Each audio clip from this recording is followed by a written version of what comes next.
最後のけじめくらい俺につけさせろ。やめろ、やめるんだ錦木。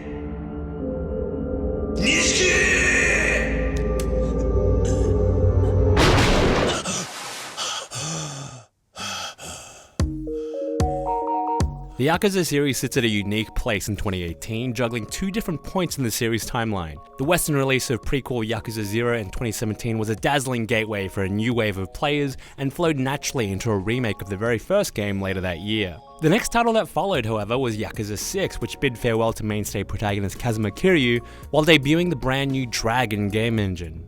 Yakuza 6 was a great finale to a saga that began in 2006, but now the series has taken another 10-year leap backward in terms of its narrative chronology, but has taken its latest technology with it. And it's fortunate that things worked out this way because Yakuza Kiwami 2 combines the best parts of both timelines, as we simultaneously revisit the point in time where the series hit its stride, while being able to enjoy the superior benefits of a seamless world and fluid combat system afforded by the latest engine.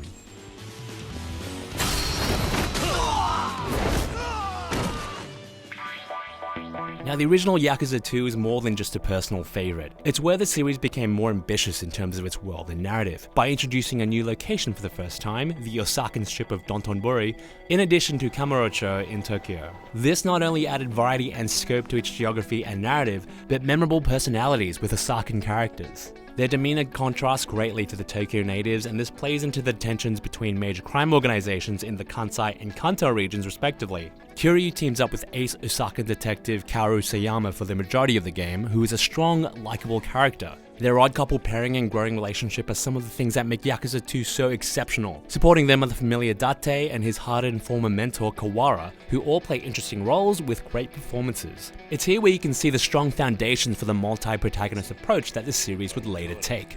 And in general, Kiwami 2's script is tweaked slightly to be a little more self-reflective from the lens of a present-day retrospective. In typical series fashion, the majority of the story is told through highly charged, emotional cutscenes that lean heavily on the beats of Japanese drama, and they are as slow-paced as they are impressive to look at. However, Yakuza 2's plot has the benefit of being one of the more exciting and memorable of the series. There's an unforgettably gruff and showy antagonist in Ryuji Goda, a number of intriguing twists as a multinational blood feud is uncovered, some heavy-set themes about the value of loyalty and being shaped by your past, as well as some of the series' absurdly excellent moments like punching a tiger in the face.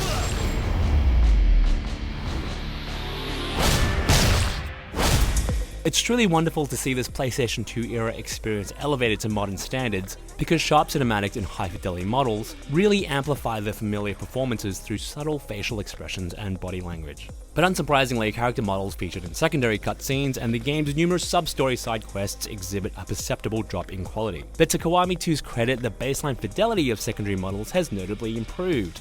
They aren't as jarringly awful as they were in Yakuza 6, but Kiwami 2 sadly doesn't feature full voice acting in all of its scenarios like 6 did. There are a few nice exceptions to these rules, however, as some of the game's most infamous sub-stories get full cinematic treatment. Kamurocho remains a fantastically atmospheric environment, full of pedestrians and neon lights and exuding a strong sense of true-to-life identity. The Dragon engine continues to allow for seamless transitions between the street, stores, and combat encounters.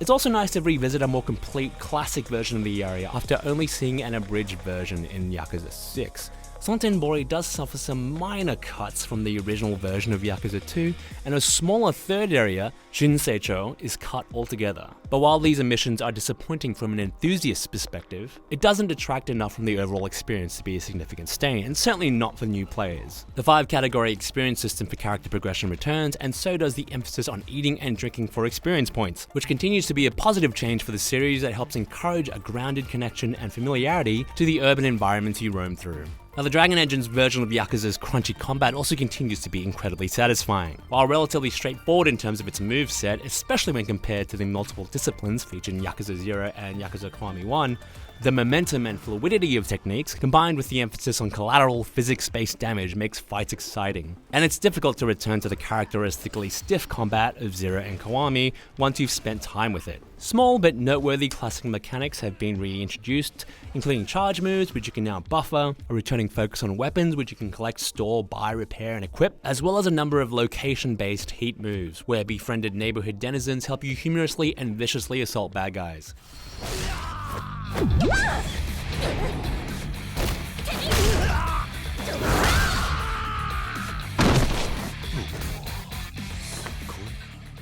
In addition to the series of sub-stories, Kiwami 2 also has some welcome minigame activities that give you ample opportunity to play with a versatile combat system in a variety of different scenarios. The best of these are the Underground Coliseum, which returns from the original and pits Kiryu in a series of one-on-one cage matches with fighters from an entertainingly diverse background of fighting disciplines, and the new Bouncer missions, which throw you into gauntlets of increasing difficulty overstocked with weapons, environmental objects, and dozens of enemies, which make for some exciting group brawls. On the other hand, some of Kiwami 2's story missions have whole-over mechanics from the original that never really gelled well to begin with and feel even more outdated as part of this modernization. There are immovable brutes that soak damage and pound you with couches, and enemies with automatic rifles that you need to block with a medieval shield of all things. Things like these feel like uncreative and unnecessary additions. Kiwami 2 also features 2 new impressively substantial minigames featuring real-life Japanese personalities. One is the Cabaret Club Grand Prix, a refined version of the hostess club management concept seen in Yakuza 0, and the other is a much improved version of the underwhelming clan creator strategy minigame from Yakuza 6,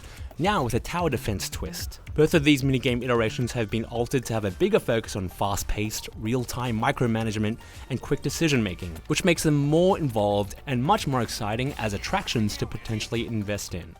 1, 2, 3, 放射員! As was the case in Yakuza Kiwami, fan-favorite character Goro Majima is tightly woven into this remake. As you progress through the main story, you'll gradually unlock the 3 chapters of Majima Saga, an entirely separate mini-campaign which explores how Majima comes to arrive at the position and disposition that you find him in during the events of Kiryu and Sayama's story. While you're able to freely roam Kamurocho and Sontenbori with Majima, there are some major differences. Majima has no character progression of its own and cannot earn XP. There are no sub-stories, and enemy encounters are predetermined as large group battles at certain roadblocks in the map, as well as one-on-one street boss battles, which you'll also find in Kiryu's campaign. Without long-term purpose or flexibility, Majima's flamboyant knife-fighting style, which dazzles initially with a couple of entertaining heat moves, becomes stale fast. His acrobatic moves don't have the same satisfying impact as Kiryu's, and it rarely feels like you're in complete control. And while that may suit his character perfectly, without the ability to pick up items or throw enemies, it's difficult to keep things interesting for yourself here. Without his own progression tree, few heat moves, and a small set of techniques, Majima actually suffers from the loss of Yakuza 0's multiple fighting styles in a way that Kiryu does not. The money you earn from defeating enemies in this mode can be transferred to Kiryu in the form of valuable items, and Majima has his own unique karaoke song worth seeing. But the interactive parts of his mini-campaign feel like an unnecessary grind to see story cinematics, which are the places he really gets to shine, and the only good reason for swapping to Majima Saga in the first place. Overall, it's a missed opportunity. こいつらのくだらんお茶会に付き合うんはもうごめんや。植松やったやつの首取ってくりゃ文句ないやろ。 The tale of Tokyo and Osaka, Kiryu and Sayama's partnership, and Kiryu and Goto's rivalry remains one of Yakuza's best stories, and Kiwami 2's minor missteps don't affect the heart of that experience. The modernization of its presentation and its mechanics elevate it, making it absolutely worth revisiting or experiencing for the first time.